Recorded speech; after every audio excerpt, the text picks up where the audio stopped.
Assalamualaikum warahmatullahi wabarakatuh. Teman-teman semua, semoga suara Lona kedengeran ya. Dikarenakan mic YouTube Lona tuh lagi rusak, tapi sekarang lagi berusaha dikotak-atik, diperbaiki. Mudah-mudahan suara Lona kedengeran. Kali ini kita kembali mau menceritakan cerita tentang teman kita.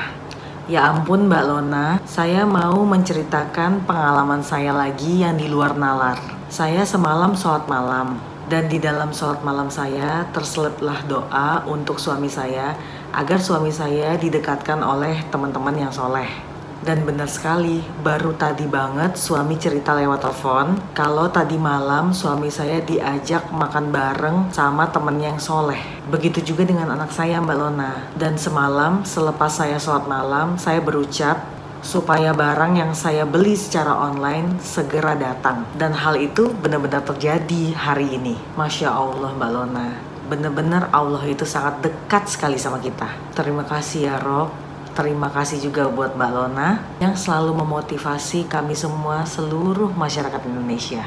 Jadi itu tadi cerita teman kita, teman-teman yang lagi tergila-gila dengan sholat malam, yaitu sholat tahajud. Seperti cerita dia tadi, itu juga terjadi pada Lona, bahwa Allah itu sangat dekat sekali dengan kita. Bahkan terkadang permintaan kita tuh sepele, cuman gara-gara kita minta barang yang kita beli secara online tuh cepat nyampenya karena kita butuh banget.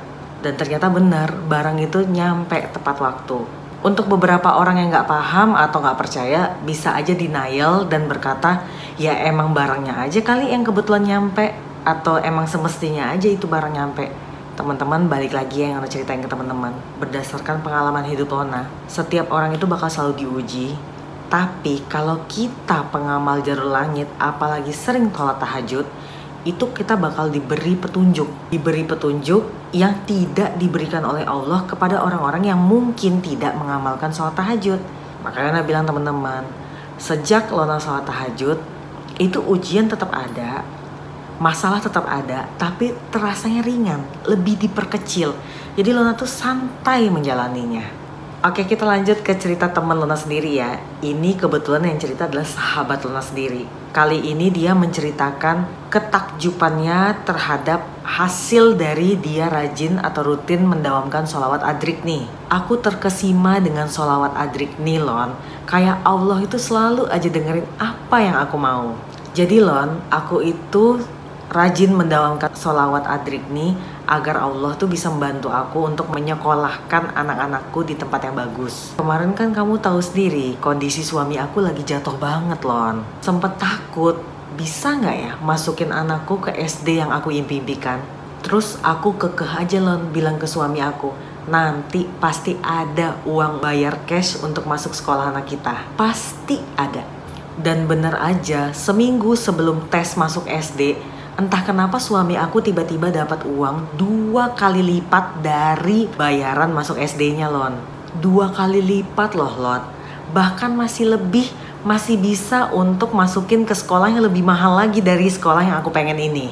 Bener-bener dikasih di saat yang tepat dan bener-bener persis sama yang aku minta loh Lon. Nah, tapi cerita teman Lona ini ya teman-teman, sholawat adrik nih ini kan memang dikabulkan Allah sesuai yang diminta. Akan tetapi ujiannya juga besar banget.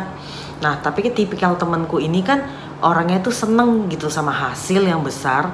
Walaupun ujiannya gede pun ya udah ditelan sama dia.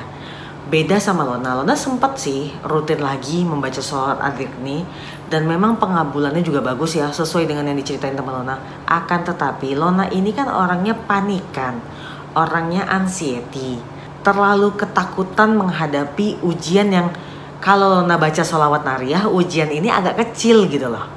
Nah jadi kata teman Lona ini, ya mungkin bener ya Lon, sholawat itu cocok-cocokan. Mungkin di aku cocok dan aku sangat suka mendawamkan sholawat adrik nih.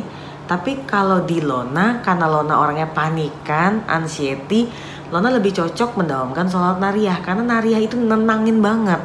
Memang nariyah tidak secepat hasil adrik nih atau sholawat lainnya, karena nariyah itu kan sholawatnya panjang ya teman-teman ya. Jadi untuk mengejar jumlah yang besar itu proses banget.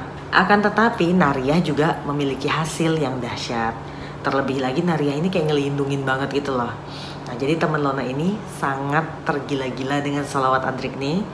Kalau teman-teman mau tahu, dia setiap harinya rutin mendawamkannya itu sebanyak 1000 kali. Dan itu benar-benar kata dia kerasanya itu kalau dia mendawamkan 1000 kali per hari. Nah tapi itu ujiannya tetap ada dan kita harus sabar-sabar. Masa kita minta sesuatu ke Allah terus Allah udah mengiyakan, udah ngasih sesuai yang kita mau, tapi kita nggak mau nelen ujiannya, kan itu nggak mungkin banget kan teman-teman. Pokoknya pesan dari temen Lona, apapun sholawat dan amalan yang udah nyaman kalian jalanin, ya udah terusin. Gak usah kalian ngikutin orang A, B, C untuk ganti sholawat lagi atau ngikutin ini itu yang membuat kalian tuh jadi gak fokus. Lebih baik kalau kalian emang suka satu amalan, jalanin istiqomah, insya Allah Allah itu tahu bahwa hambanya ini udah rajin dan berniat untuk terus mendekatkan diri kepada Allah. Ingat ya teman-teman ya, sampai detik ini masih banyak banget yang nanya ke Lona, saya udah sholawat, udah sholat tahajud, tapi hidup saya masih gini-gini aja. Teman-teman, itulah ujian buat kalian. Rasa syukur. Terkadang manusia itu cuman gara-gara satu doa aja yang dia hajatin tidak atau belum dikabulin, udah rusak semua keindahan yang udah dikasih Allah selama ini. Kalian lupa masih banyak hal-hal yang harus kalian syukuri. Bahkan hal itu gak ada kalian minta ke Allah, tapi dikasih.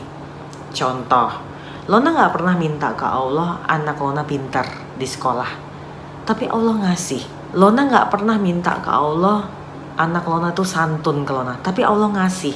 Walaupun ujian Lona juga besar, yaitu Lona kehilangan anak Lona. Lona gak pernah minta ke Allah suami Lona bucin sama Lona. Lona gak pernah minta sama Allah suami Lona tergila-gila sama Lona, tapi itu dikasih sama Allah. Dan Lona harus syukuri itu. Jangan sampai kenikmatan yang kita gak pernah minta itu tapi tetap dikasih Allah itu nanti satu persatu ditarik karena kita gak bersyukur. Ingat ya teman-teman, hal yang kalian gak minta ke Allah tapi Allah kasih ke kalian, bisa jadi itu menjadi hajat besar bagi orang lain. Jadi tolong syukuri apapun yang udah Allah kasih tanpa kalian minta. Jangan gara-gara ada satu doa yang belum diijabah Allah, kalian udah langsung menilai atau menjudge Allah kalian dengan gak baik. Mana nih pertolongan Allah? Oke teman-teman, buat teman-teman semua yang mau sharing cerita tentang kalian kayak teman-teman kita tadi, boleh banget seperti biasa di DM Instagram atau di komen ya. Untuk sementara waktu WA Lona tutup karena beberapa belakangan ini banyak banget ternyata WA yang masuk yang menyalahgunakan percayaan Lona ya, seperti maaf ya teman-teman, minta-minta pinjaman uang. Bukannya Lona nggak mau minjemin, maaf teman-teman, tapi Lona nggak kenal sama kalian. Maksudnya bukan gak kenal gimana ya, tapi kalian itu bukan orang sekitar Lona yang Lona ketemu tiap hari. Terus tiba-tiba kucuk-kucuk minta uang, minjem uang segala macam ya. Jadi gak mungkin dong satu orang dipinjamin terus nanti banyak orang lain minjem kan kita juga bingung ya. Kita bukan bank gitu teman-teman untuk minjemin uang segala macam. Terus yang ngeganggu terus. Sampai terakhir ini yang membuat Lona udah gak nyaman adalah satu subscriber yang memaksa. Jadi mau menceritakan tentang hidupnya tapi memaksa mau menelpon. Balik lagi, Lona ini juga manusia biasa yang ngurus anak dan ngurus suami, ngurus sekolah anak segala macam, yang tetap menyempatkan waktu untuk dengerin curhat kalian via WA. Pasti akan dibalas kalau Lona sempat. Dan selama ini juga belum ada kan yang gak dibalas. Nah tapi ini memaksa sampai nelfon berkali-kali dan sampai ngambek sama Lona, sampai mengatakan Mbak Lona ini nggak mau banget ya ngangkat telepon saya gitu lah. Jadi di situ akhirnya sepakat sama suami untuk tidak membuka curhatan atau apapun di WA via WA lagi, karena WA itu terlalu ini ya, private ya, privasi. Dan Lona juga udah sampai ganti nomor HP. Jadi buat teman-teman yang mau share cerita bisa banget di DM Instagram atau komen di video ini. Sampai ketemu di video berikutnya. Assalamualaikum.